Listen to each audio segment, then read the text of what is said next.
الحمدللہ والصلاۃ والسلام علی رسول اللہ اما بعد۔ سوال ہے کہ کیا مسجد کے اندر محراب بنانا بدعت ہے؟ تو اس کے بارے میں عرض یہ ہے کہ بدعت عمومی طور پہ اس عمل کو کہا جاتا ہے کہ جو اللہ کے رسول صلی اللہ علیہ وسلم نے بھی نہ کیا ہو، صحابہ کرام رضوان اللہ علیہم اجمعین سے بھی اس کا ثبوت نہ ملے، اور اس کو ثواب، اجر اور اللہ رب العالمین کے قرب کا ذریعہ سمجھ کر کیا جائے۔ اب رہا جو مسئلہ مسجد کے اندر محراب کا ہے، تو محراب ایسے ہی ہے جیسے کہ مینار ہے۔ اب کوئی بندہ بھی ایسا نہیں ہے کہ جو بندہ یہ سمجھتا ہو کہ مینار والی مسجد کے اندر ثواب، نماز پڑھنے کا ثواب زیادہ ہے، اور مینار والی مسجد کے بغیر میں وہ نماز پڑھنے کا ثواب تھوڑا ہے۔ اگر کوئی بندہ ایسا سمجھتا ہے تو وہ اس بندے کی جہالت ہے۔ اب مینار کو اگر کوئی بندہ بدعت کہتا ہے تو وہ اس بندے کی دین اسلام سے لا علمی ہے اور اس بندے کی جہالت ہے۔ اسی طرح ہی اب کوئی بندہ ایسا نہیں ہوگا کہ جو بندہ یہ سمجھتا ہو کہ جس مسجد کے اندر محراب ہے اس میں نماز کا ثواب زیادہ ہوتا ہے، اور جس مسجد کے اندر محراب نہیں تو لہذا اس کے اندر نماز کا ثواب تھوڑا ہوتا ہے۔ یا کوئی بندہ یہ سمجھتا ہو کہ ایک بندہ جیسے ہی امام کے لیے جیسا محراب کے اندر کھڑے ہو کے جماعت کروانا ہے ویسا ہی مسجد کے کسی بھی حصے کے اندر کھڑے ہو کے جماعت کروانا ہے، دونوں برابر ہیں۔ کوئی بندہ یہ نہیں سمجھتا کہ محراب کے اندر کھڑے ہو کے جماعت کروانا یہ زیادہ ثواب ہے اور محراب سے ہٹ کے جماعت کروانا وہ تھوڑا ثواب ہے۔ اگر کوئی ایسا سمجھتا ہے تو وہ اس بندے کی بیوقوفی ہے۔ تو محراب ایک مسجد کی علامت سمجھ لیں جس طرح مینار ہے۔ عمومی طور پہ ہمارے معاشرے میں جس طرح مساجد بنائی جاتی ہیں کہ مساجد کا اپنا ایک سٹائل ہے، ایک طریقہ کار ہے کہ جس طرز کے اوپر مسجد بنائی جاتی ہے۔ اب کوئی بندہ اس طرز کو، جس طرز سے عمومی طور پہ مسجدیں بنائی جاتی ہیں، اس کو بدعت کہنا شروع کر دے تو یہ اس بندے کی بیوقوفی ہے۔ اب یہی سوال شیخ صالح العثیمین رحمہ اللہ تعالی، ان سے یہ سوال ہوا کہ یہ مسجدوں کے اندر محراب بنانے کا حکم کیا ہے، کیا یہ بدعت ہے، مستحب ہے یا کیا ہے؟ تو انہوں نے اب شیخ صالح العثیمین رحمۃ اللہ علیہ اس کا جواب یہ دیتے ہیں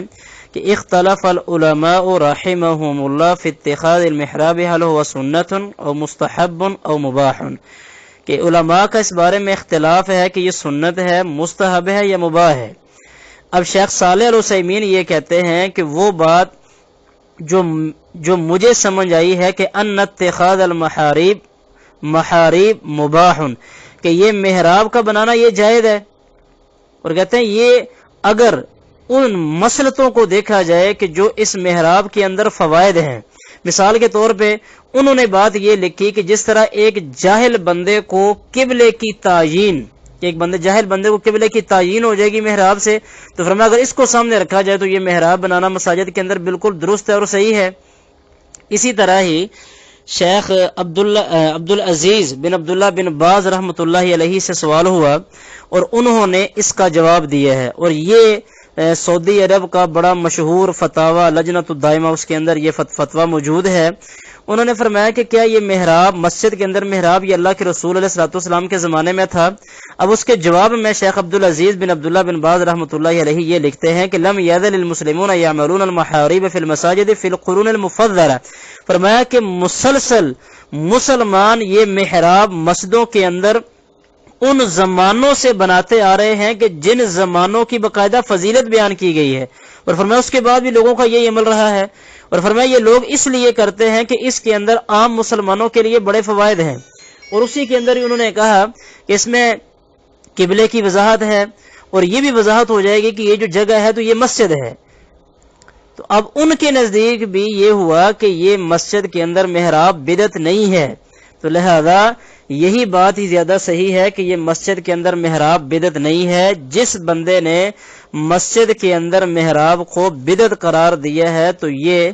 غلطی ہے، خطا ہے، لیکن اس غلطی اور خطا کا